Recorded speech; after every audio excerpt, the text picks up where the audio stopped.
RCR, la red que comunica y une al Perú.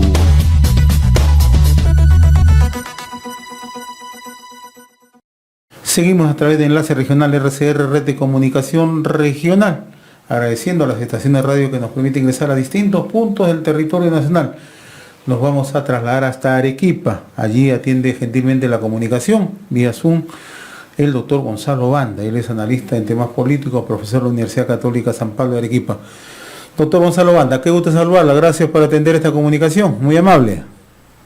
Buenas tardes, amigos de RCR. Usted también es una de las personas que está bastante indignada con lo que está ocurriendo en el país. Leía con atención a través de sus redes sociales. Usted dice, ¿saben por qué el escándalo de las vacunas nos duele tanto?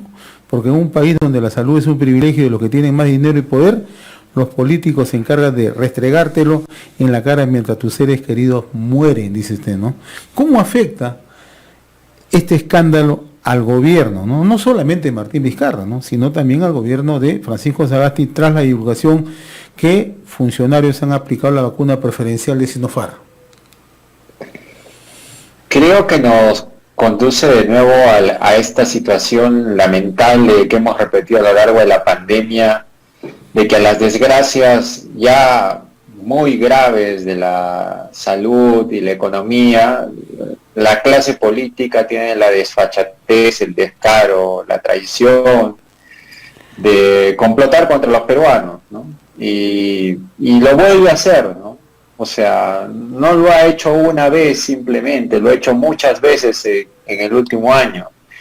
Y claro, yo creo que la ciudadanía debe de sentir el mismo sentimiento de indignación que hoy sentimos muchos, ¿no? O sea, ya tienen mucho con una cuarentena, ya tienen mucho con las restricciones, ya tienen mucho con no poder salir y progresar y ganar el salario que a veces el trabajador informal no puede ganar porque está obligado a no hacerlo. Y en medio de ese contexto aparecen de nuevo esos pillos, esos bravucones, esos burócratas de oficina que quieren aprovechar pues las ventajas del cargo del poder político para vacunarse primero, ¿no? Entonces es rabia, es indignación y es en el peor momento histórico. Y es como un mal que se repite cíclicamente, ¿no? La historia de la República del Perú, cuando llegó la guerra con Chile, nos encontró de la misma manera, presidentes que salían y hacían lo que querían y compraban y estafaban al Perú, ¿no? Y luego el enemigo nos pasó por adelante. Y esto pues es cíclico, ¿no?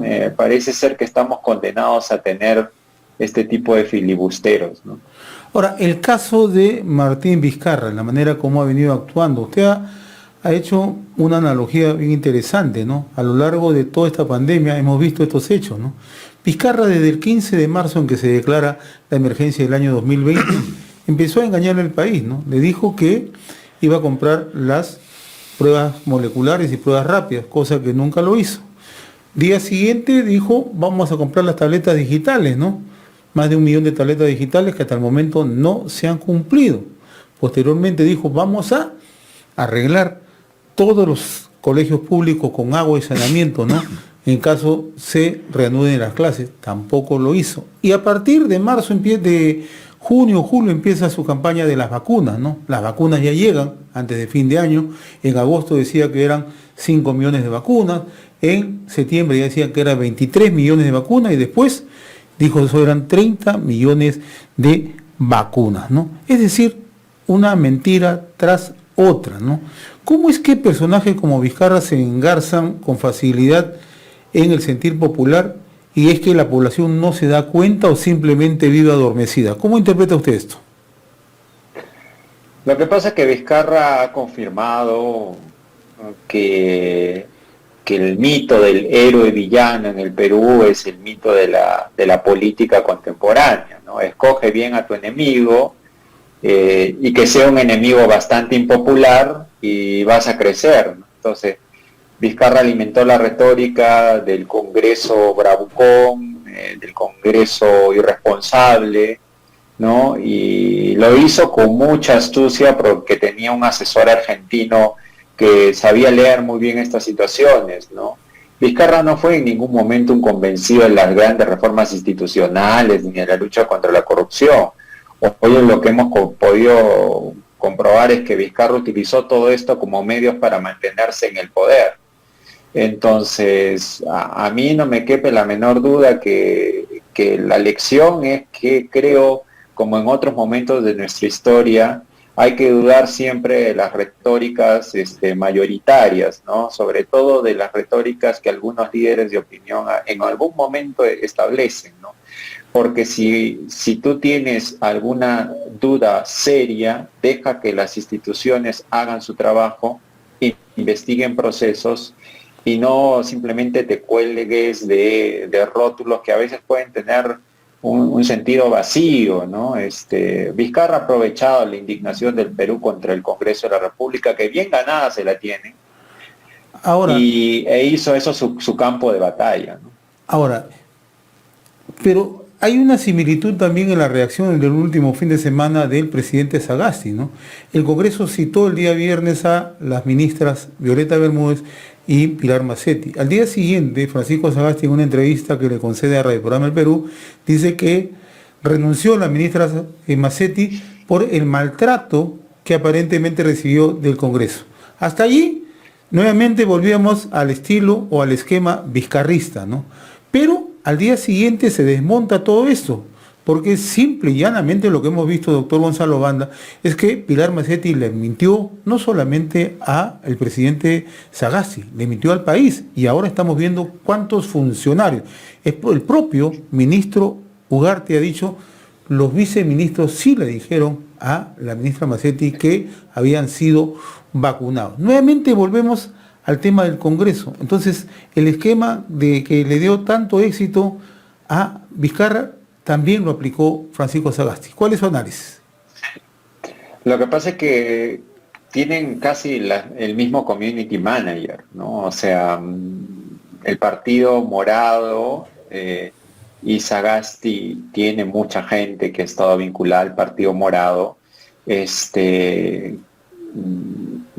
Se ha movido mucho por las tendencias de las redes sociales y lo que la gente opina ahí en Twitter. Creo que es su atmósfera, ¿no? Y claro, en un momento cuando renuncia Macetti, tú veías que casi todos los candidatos al Congreso, influencers, limeños, comienzan a pegarle al Congreso el día de la renuncia de Macetti. Claro, algunos dijimos, oye, acá hay cosas muy raras, dejen de precipitarse tratando de echarle al Congreso la culpa de algo que no sabemos que está. Esto está muy raro porque se acaba de caer la moción de censura que el Congreso puso contra Macetti, había el respaldo de los ministros a Macetti y aún así, a pesar de todo, Macetti renuncia. Acá hay algo muy raro, muy raro. Entonces, cuando rápidamente... al día siguiente nos enteramos de todo esto, evidentemente la ministra Macetti renunció porque sabía todas estas cosas. Entonces la retórica de que esto es por culpa del Congreso se cae, ¿sí? Como un castillo de naipes que se desmorona, y el presidente Sagasti tiene que, en lugar de comenzar a decir otra vez, ¿no? Como lo dice Julio Guzmán dentro de toda su campaña política, que esencialmente precisamente ha caído en las encuestas porque no le habla al ciudadano, le habla a los usuarios de Twitter. Y claro, él cree que continuar con esa campaña. Sagasti tiene que entender que si no comunica al ciudadano una investigación a fondo de esto, con la relación de todos los funcionarios públicos que se han beneficiado, o sea, va a tener un serio problema de gobernabilidad, ¿no? O sea, ¿usted considera que sí esto va a afectar en el centro de flotación del gobierno si el gobierno no da a conocer cómo han sucedido los hechos y las investigaciones las hace, como ha dicho el propio Sagasti, en un tiempo sumario? Sí, no, yo creo que ya lo afectó. Yo creo que ya lo ha afectado. Su canciller se había vacunado en enero. Es verdad que los viceministros de salud se habían vacunado en septiembre y eso era durante el gobierno de Vizcarra, pero su canciller, la que lideraba las negociaciones con las demás empresas y las demás vacunas se había vacunado. Evidentemente lo va a afectar, ¿no? Porque él es responsable también de los funcionarios públicos que lleva. Entonces, a mí me parece que en general el gobierno de Sagasti tiene que pensar menos en la tribuna política de 2 o 3 influencers tuiteros en Lima y dirigirse a las grandes mayorías en el Perú que hoy están indignadas, ¿no? O sea, basta ya de los hashtags y gobiernen, ¿no? Ahora, doctor Banda, mire, pero ¿hasta dónde podemos esperar que esto cale en la opinión pública? En el caso de Arequipa, por ejemplo, vemos que tiene un gobernador que hace las cosas o hace cosas más increíbles, pero sin embargo, allí se mantiene y hay un sector de la población que lo sigue apoyando. Nosotros vemos en las redes sociales que pese a todas las evidencias que en este momento hay sobre este manejo cuasi mafioso de un tema tan delicado como es la lucha contra el COVID, y sin embargo hay un sector todavía que sigue señalando y sigue tratando de desviar esto, uno, culpándolo al Congreso, otro, señalando que esto es parte de una conspiración otra vez golpista o de la mafia fujimontesinista o fujiaprista. ¿Hasta qué punto estos temas todavía se pueden mantener? Como hemos visto que pese a todas las circunstancias y a todos los hechos que han evidenciado que se estaban mintiendo al país, pero sin embargo han sido sostenidas por un sector de la población. Mira, yo en primer lugar diría que el señor Cáceres Yica en Arequipa debe tener una aprobación de un dígito en este momento. Si en este momento no estuviéramos en pandemia, seguramente los que están promoviendo su revocatoria ya hubieran podido recabar las firmas. O sea, yo creo que sí es verdad, el señor Cáceres Yica es pues un lamentable caso de lo que sucede cuando una región se equivoca al elegir a su candidato, ¿no? Pero yo no me animaría a decir que tiene popularidad. Él tiene muchos bots en Facebook, ¿sí? Muchísimos, ejércitos, ¿no? Que te atacan cuando dices algo contra él. Pero no son personas reales. O sea, tal vez el núcleo que gira alrededor de él y las personas que gobiernan con él están allí. Pero el arequipeño, la gran mayoría del arequipeño ya está en contra de ese señor hace muchísimo tiempo, ¿no? O sea, no solamente porque ha demostrado una incapacidad para gobernar, sino que la falta de sentido de urgencia pues es demoníaca en el señor Cáceres Yica, ¿no? Entonces, y sobre el tema de la segunda parte de su pregunta, es que creo que hay un momento en que las retóricas, esto de fujimorismo, aprismo, tienen un sentido, ¿no?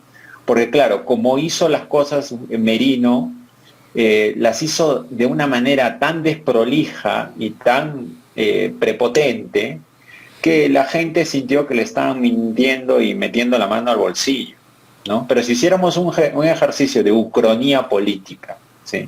Si en este momento todavía Vizcarra sería presidente de la República,